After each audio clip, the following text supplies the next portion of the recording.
monde, j'espère que vous allez tous bien. Moi, je vais encore mieux maintenant qu'on est ensemble. Je m'appelle Roberta et aujourd'hui, je vais vous raconter une histoire qui s'appelle La souris qui rugit. Elle a été écrite par Rachel Bright et Dean Field. Et comme toujours, j'ai invité mes amis Lija, Paulo et Chico pour le faire avec moi. Alors, on y va! Dans une savane très sèche, où le sable brillait au soleil, il y avait un rocher très haut. Sous cet tas de pierres, dans une craque qu'on voyait à peine, habitait une minuscule souris, toute discrète. Elle était tellement petite que personne ne se rendait jamais compte de sa présence. Il y avait des animaux qui marchaient sur elle par accident. D'autres s'asseyaient sur son corps sans jamais s'en apercevoir. Elle était ignorée et oubliée tout le temps. Sa vie n'était pas du tout facile.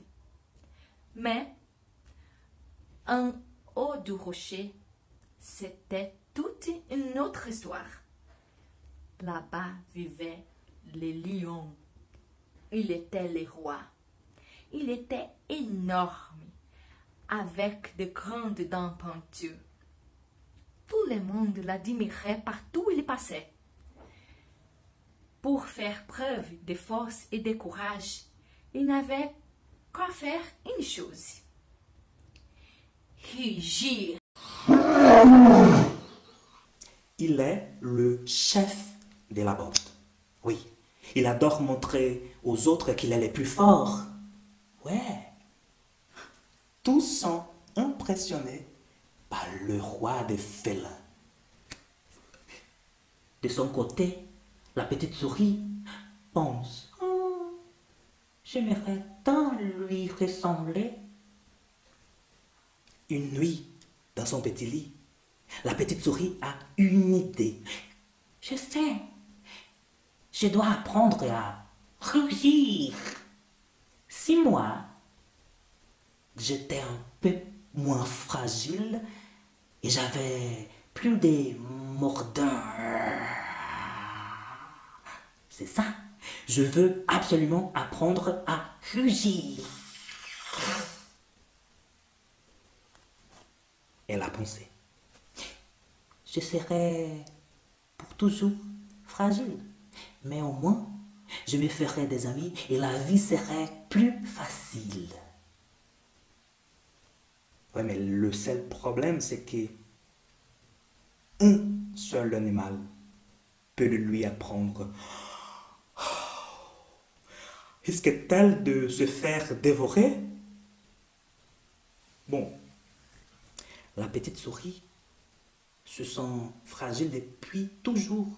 Alors, il est venu le moment de se faire preuve de bravoure. Les matins venus, la souris s'arme de courage.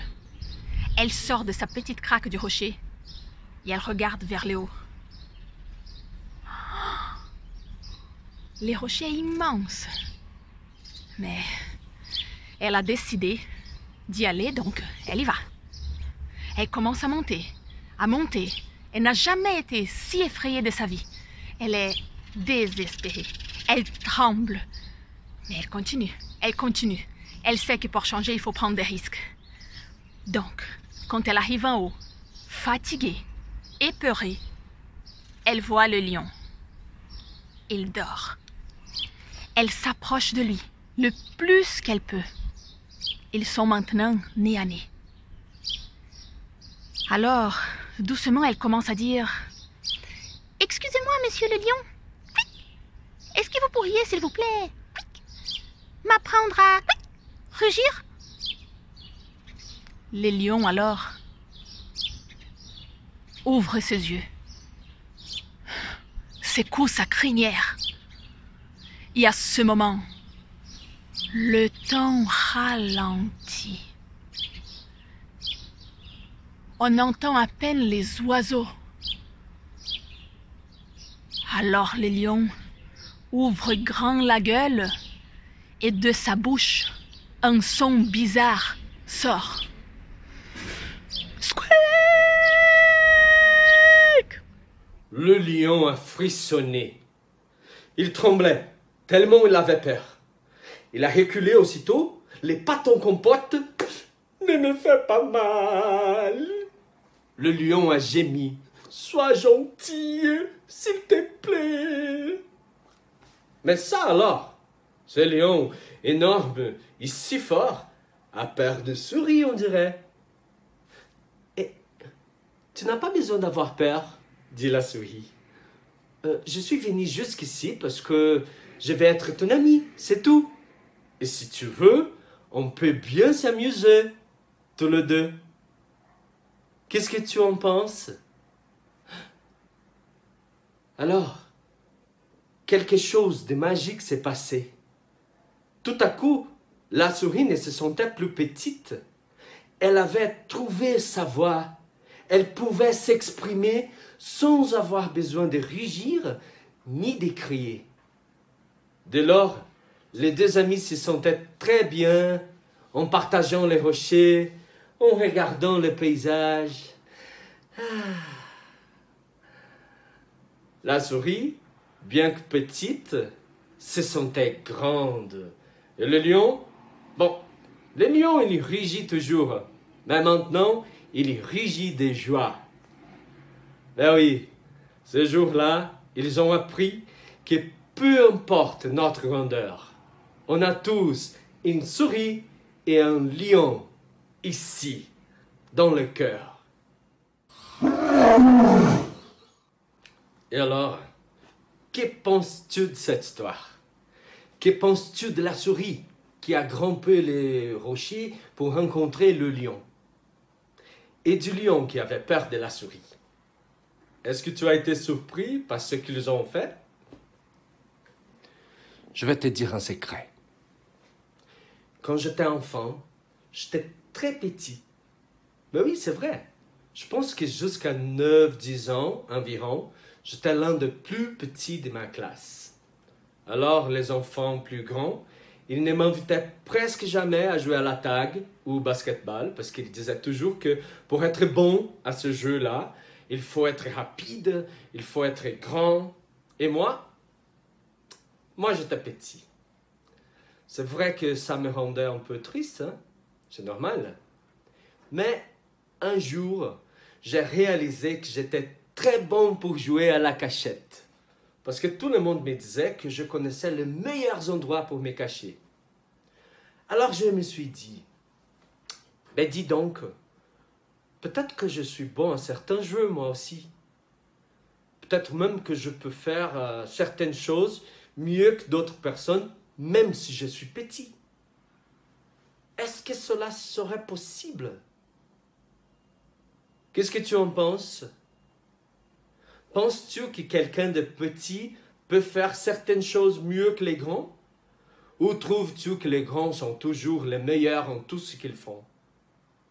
Ben écoute, quand tu regardes quelqu'un de loin, es-tu capable de savoir ce que cette personne sait faire? Ce dont elle a peur? Ce qui la rend triste ou même ce qui la rend heureuse?